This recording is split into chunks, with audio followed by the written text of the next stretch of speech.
Everyone, আজ মঙ্গলবার আর আমরা বেরিয়েছি সোনাঝুরি হাটে যাওয়ার জন্য। আর এই দেখুন ডান দিকে সেই ফুলবাড়ি যেখানে অনেকেই ব্লগ বানাতে আসে।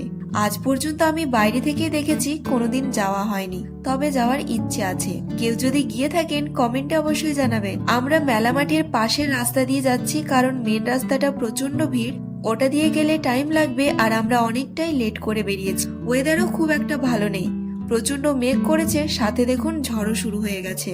আর এটা হলো সেই বটগাছ যেখানে বসে রবি ঠাকুর কবিতা লিখেছিলেন। আর একটু এগিয়ে বাঁদিকে রয়েছে সেই তাল গাছটা। এখন আমরা সোনাঝুরির রাস্তা দিয়ে যাচ্ছি, আর সামনে দেখুন কত মেঘ করেছে। তো মেঘ করলেও কিছু করার নেই, বেরিয়েছি যখন পুরো হাট আপনাদের ঘুরে দেখাবো। তুমি চলে এসেছি সেই ট্র্যাডিশনাল নাচ দেখতে, যেটা ছাড়া সোনাঝুরি হাট একদমই অসম্পূর্ণ। তো আজ যেহেতু মঙ্গলবার, তাই খুব একটা দোকান ছিল না, আর সেরকম ভিড়ও নেই, তার উপর ওয়েদারটাও খুব একটা ভালো নেই। তো কিছুক্ষণ নাচ দেখার পর এই জায়গায় বসেছিলাম, যেখানে বাঁশ দিয়ে সুন্দর বসার জায়গা করেছে। আরো অনেকেই বসে যে যার মতো গল্প করছিল। ঠান্ডা ওয়েদারে বসে গল্প করতে বেশ ভালোই লাগছিল। গল্প শেষ করে হাটের ভেতরে গিয়ে কিছু জিনিস দেখছিলাম, তবে এইবার কিছু কেনাকাটা করিনি।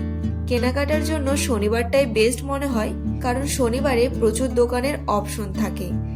তারপরে দেখতে পেলাম কিছুজন গানের আসর বসিয়ে গান করছে, দে দে পাল তুলে দে গানটা।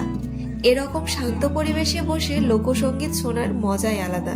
কিছুক্ষণ গান শোনার পর দেখি সমস্ত দোকানপাট তো গোছাতে শুরু করেছে, তাই আমরাও বেশি দেরি না করে হাট থেকে বেরিয়ে পড়লাম। একটু একটু খিদে তো পাচ্ছিল, কিন্তু বৃষ্টি পড়তে শুরু করে দিয়েছিল, তাই ফেরার পথে কাঁসাহারাতে চলে গিয়েছিলাম। গিয়েই অর্ডার করেছিলাম কফি, ক্রিস্পি চিকেন আর ফিশ ফিঙ্গার।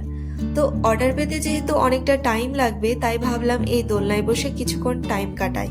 খাওয়া শেষ করে রাস্তায় বেরিয়ে দেখি রাস্তার ধারে এই মানি প্ল্যান্টটা রয়েছে, তাই দুটো ডাল নিয়ে বাড়ি চলে আসলাম। তো পুরো ব্লগটা কেমন লাগলো কমেন্ট করতে ভুলবেন না।